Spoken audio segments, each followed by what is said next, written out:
10 बड़ी बातें जो आपको डायरेक्ट सिलेक्शन देने वाली हैं एसएससी जेई के एग्जाम में। पहला पहला है कि आपका मेंटल स्टेट कैसा हो, आपका सोचने का तरीका कैसा हो। तो जैसी थीम है एग्जाम की उस वे में ही आपको सोचना पड़ेगा। एज अ जेई आपको वहां पे साइड जॉब करना है, तो साइड जॉब में वहां पे आपको डीप थिंकिंग, डीप लर्निंग वाले कॉन्सेप्ट या फिर बहुत ही गहरे कॉन्सेप्ट वाले क्वेश्चंस नहीं करने।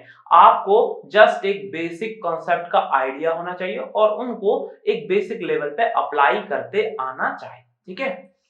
ओके, सो दूसरी बात देखते हैं। सो आप कोई भी एग्जाम की प्रिपरेशन करने जा रहे हो तो सबसे पहला इंपॉर्टेंट बात होती है उसके सिलेबस के बारे में जानना। ठीक है, आप उसके सिलेबस को देखिए, जो प्रीवियस ईयर पेपर्स आए हुए हैं उसको एक बार थॉरोली देखिए।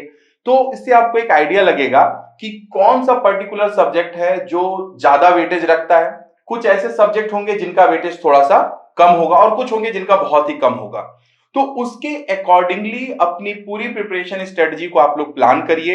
हो सकता है कुछ ऐसे सब्जेक्ट हो जिसमें बहुत ज्यादा टाइम लगने वाला हो और उसका वेटेज बहुत कम हो। तो ऐसे में आप क्या कर सकते हैं, अगर टाइम कम है तो उसके इंपॉर्टेंट इंपॉर्टेंट कॉन्सेप्ट देख लीजिए या उससे जो प्रीवियस ईयर क्वेश्चन आए हैं बस उसको एक बार देख लीजिए।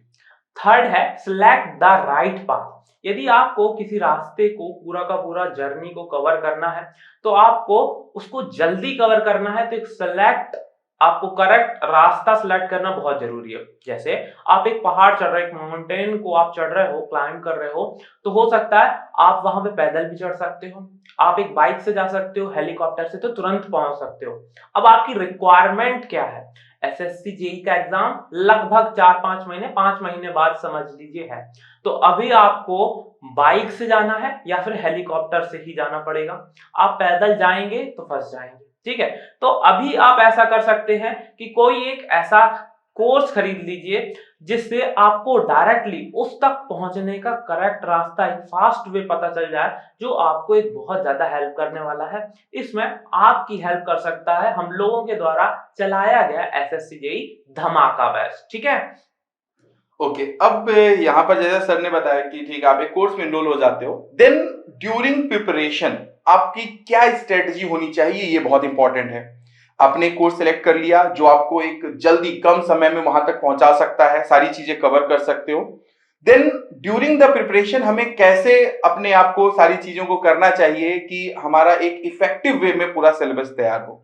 जैसे कि अगर आप देखोगे तो आपके जो टेक्निकल सब्जेक्ट्स हैं, 12 से 13 टेक्निकल आपके सब्जेक्ट हो जाते हैं इसमें। नॉन टेक आपके 5 से 6 सब्जेक्ट हो जाते हैं, रीजनिंग, एप्टीट्यूड, हिस्ट्री, ज्योग्राफी, सारे सब्जेक्ट हो जाते हैं। तो इनको अपने डे को हम ऐसे प्लान करें सो दैट कि रोज हमें टेक्निकल भी कुछ हमारा कवर हो, कुछ हमारा नॉन टेक भी कवर होता रहे। प्लस बहुत इंपॉर्टेंट बात है, पर डे आपको एक पर्टिकुलर टाइम डेडिकेटेड चाहिए जो रिवीजन चलता रहे आपका। एक सब्जेक्ट हो गया, नेक्स्ट आपका सब्जेक्ट की प्रिपरेशन चल रही है, साथ ही साथ उसका रिवीजन भी हो रहा है। ठीक है, तो क्या क्या चीजें हमें ध्यान देनी है, जो सिलेबस जो सब्जेक्ट चल रहे हैं उनको एक डेडिकेटेड टाइम देना है, रीजनिंग एंड एप्टीट्यूड को थोड़ा सा डेडिकेटेड टाइम वहां पर भी देना है, प्लस आपको साथ साथ रोज एक डेडिकेटेड टाइम रिवीजन के लिए भी देना है। कंपटीशन का जमाना है, आपको अपना एवेल्युएशन करना होगा, आपको ये पता लगाना होगा कि दूसरों के कंपैरिजन में आप कहां पे हो। ठीक है, कहां स्टैंड कर रहे हो। तो वो ये कैसे कर सकते हैं, आप टेस्ट सीरीज दीजिए, उससे आपको ये पता लगेगा कि किसी पर्टिकुलर सब्जेक्ट पे या फिर पूरे के पूरे सिलेबस पे आप किस लेवल पे चल रहे हो, आप कितने क्वेश्चन करेक्ट कर पा रहे हो। तो जस्ट कट ऑफ से कितने नंबर ज्यादा आपके आ पा रहे हैं, कितने नंबर कम आ पा रहे हैं, इसका आइडिया आपको होगा। यदि आप इस तरीके से प्रैक्टिस नहीं कर सकते तो आप कंपटीशन में पीछे रह जाएंगे। तो आपको एक टेस्ट सीरीज, मैं नहीं कह रहा कि आप गेट एकेडमी का लीजिए, कोई से भी इंस्टीट्यूट का लीजिए, बट आपको लेना चाहिए और पता लगाना चाहिए कि आप कहां स्टैंड कर रहे हैं, क्या कमियां हैं। यहां से आपकी कमियां फाइंड आउट करके उन पर वर्कआउट करके आप आगे बढ़ सकते हैं। ओके, चलिए नेक्स्ट पॉइंट हम लोग डिस्कस करते हैं। नेक्स्ट पॉइंट है कि आपने प्रिपरेशन हो गया आपका और आपने टेस्ट सीरीज की बात कर ली। नेक्स्ट हम लोग देखते हैं कि कंसिस्टेंसी को कैसे मेंटेन रखा जाए, है ना। ये बहुत इंपॉर्टेंट है। आप किसी भी उसके एग्जाम की प्रिपरेशन कर रहे हो, अगर आप कंसिस्टेंटली प्रिपेयर करते जा रहे हो, है ना, तो 100% है कि आपका सिलेक्शन होना ही होना है। बहुत से बच्चे होते हैं क्या करते हैं, स्टार्टिंग में उन्होंने तो बहुत पूरे जोश के साथ स्टार्ट किए, आपने 10 12 13 घंटे रोज पढ़ना शुरू किए और बीच में देखा कि फिर हम लोग वो कंसिस्टेंसी मेंटेन नहीं कर पा रहे हैं। तो धीरे धीरे आप एक लेवल पर आइए कि आप पर डे का 10 से 12 घंटे जो भी है आपका, मैं ये नहीं कह रहा हूं कि 12 13 14 15 16 घंटे जाना है, जितना भी है, बट उसको मैक्सिमाइज करने की कोशिश करिए कि आप एक जिसमें आप अपना मैक्सिमम आउटपुट दे पा रहे हो। ऐसा नहीं कि आप बैठे हुए हो और बस टाइम बिताने के लिए कि हाँ मैं 12 घंटे 14 घंटे पढ़ रहा हूं, उसके लिए नहीं। जितनी देर आपको समझ में आ रहा है अच्छे से, हो सकता है वो 8 घंटे, हो सकता है वो 10 घंटे हो, बट वो पूरी डेडिकेशन के साथ होना चाहिए और वो रोज होना चाहिए। ऐसे नहीं है कि आज आपने 8-10 घंटे की बजाय 13-14 घंटे पढ़ लिए, कल करते हैं, कल आज 3-4 घंटे पढ़ते हैं। ये नहीं करना, आपको एक कंसिस्टेंसी मेंटेन करनी पड़ेगी। नेक्स्ट है पॉजिटिव एटीट्यूड का चमत्कार। ठीक, जब भी आप किसी टेस्ट सीरीज को देते हो, कई बार ऐसा होता है कि किस पर्टिकुलर सब्जेक्ट में आपके नंबर कम आ रहे हैं, ठीक, वहां से आप डीमोटिवेट होना चालू हो जाते हो कि अब क्वेश्चन नहीं बन रहे हैं, ऐसे तो हमारा सिलेक्शन नहीं होगा। बट इस तरीके की थिंकिंग से दिक्कतें होती है कि आप पढ़ना कम कर देते हो। ठीक, आपको इस चीज को बदलना होगा। कैसे बदल सकते हो? आपको ये सोचना है कि मेरे को कम से कम ये तो पता चल गया कि बन क्या नहीं रहा है, तो आप उस चीज को सुधार लो। और इस तरीके से जब आप करोगे, आपका टाइम कम खराब होगा और आप बहुत ही बढ़िया तरीके से उसको यूटिलाइज कर पाओगे, मैक्सिमाइज कर पाओगे क्वेश्चन बनाने के फॉर्म में, और एट लास्ट आपकी सिलेक्शन के जो चांसेस हैं बहुत ज्यादा बढ़ने वाले। तो पॉजिटिव एटीट्यूड बनाए रखना, अपने आप को मोटिवेटेड बनाए रखना पूरे whole of the time up to the exam बहुत ज्यादा जरूरी है। तो जैसे मैंने लास्ट पॉइंट डिस्कस किया था आप लोग के साथ कि कंसिस्टेंसी बहुत इंपॉर्टेंट है, बट कंसिस्टेंसी के साथ साथ इफिशियंसी को कैसे मेंटेन किया जाए, ये भी बहुत बड़ा पॉइंट होता है कि आप क्या करें ऐसा कि जो 8 से 10 घंटे या 10 से 12 घंटे जो भी आप रोज डेडिकेटेड दे रहे हो, वो इफिशियंटली कैसे दे पाओगे।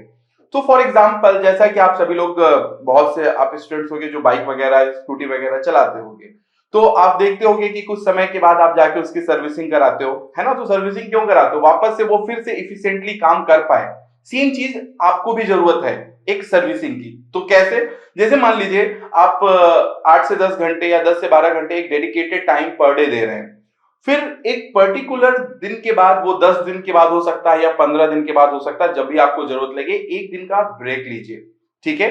और उस ब्रेक में थोड़ा सा रिफ्रेशमेंट कीजिए, थोड़ा सा टहल लीजिए, घूम लीजिए, मूवीज वगैरह देख लीजिए, कुछ भी आपको जिस चीज से भी माइंड फ्रेश होता हो, रिफ्रेशमेंट मिलता हो। सो एक डेडिकेटेड दिन आप दे दीजिए 10 दिन के बाद या 15 दिन के बाद। और ऐसा नहीं कि पूरा उस दिन जीरो कर देना है। जैसे आप रोज पर डे 8 से 10 घंटे पढ़ते हो, उस दिन हो सकता है 2 से 3 घंटे पढ़ो, चलेगा, बट मेजॉरिटी टाइम थोड़ा सा अपने माइंड को रिफ्रेश करने के लिए दीजिए, ताकि जब नेक्स्ट डे आप बैठो ना, तो फिर कॉन्टिन्यूअसली आपको अगले 10 से 15 दिन उसी इफिशियंसी के साथ आप कर पाएंगे जैसा आपने स्टार्ट किया था।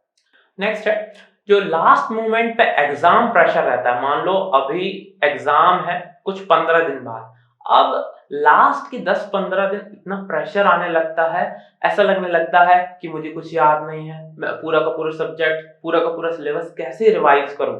तो तब एक अलग ही मनोस्थिति रहती है। वहां पे अपनी मेंटल स्ट्रेंथ कैसे बनाए, तो वहां पे मेंटल स्ट्रेंथ बनाने के लिए आपको कुछ ऐसा फील होना चाहिए कि मेरे से सब बन रहा है। तो ये कैसे बनेगा? आप केवल फॉर्मूला रिवाइज कीजिए, केवल सारे सब्जेक्ट्स के फॉर्मूला या इंपॉर्टेंट पॉइंट्स को ही आप रिवाइज करेंगे, और साथ ही साथ जो पीवाईक्यू क्वेश्चंस हैं उन्हीं को बनाएंगे जो ऑलरेडी आप सॉल्व कर चुके होते हैं। इससे होता यह है कि आपने पहले सॉल्व किया, आपसे फिर से बनाएंगे तो बन जाएंगे। तो आपको ऐसा लगेगा कि अरे यार ये आए हुए क्वेश्चंस बन रहे हैं, तो अब जो आएंगे वो फिर से बन जाएंगे, इसलिए उतनी चिंता लेने की बात नहीं है। इस तरीके से आप अपनी मनस्थिति को कंट्रोल कर सकते हैं, मेंटल स्ट्रेंथ बनाए रख सकते हैं, ये आपको बहुत ही ज्यादा हेल्प करेगा।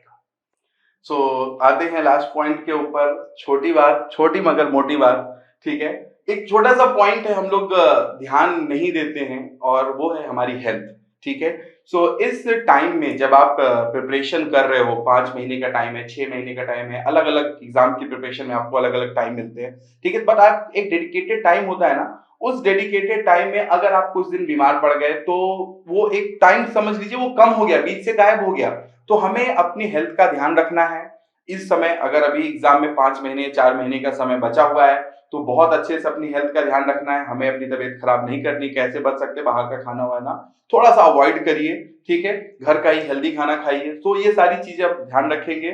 सो इन सभी 10 पॉइंट्स को अगर आप ध्यान रखेंगे तो डेफिनेटली ऐसा हो नहीं सकता कि आपका सिलेक्शन ना हो। Thank you.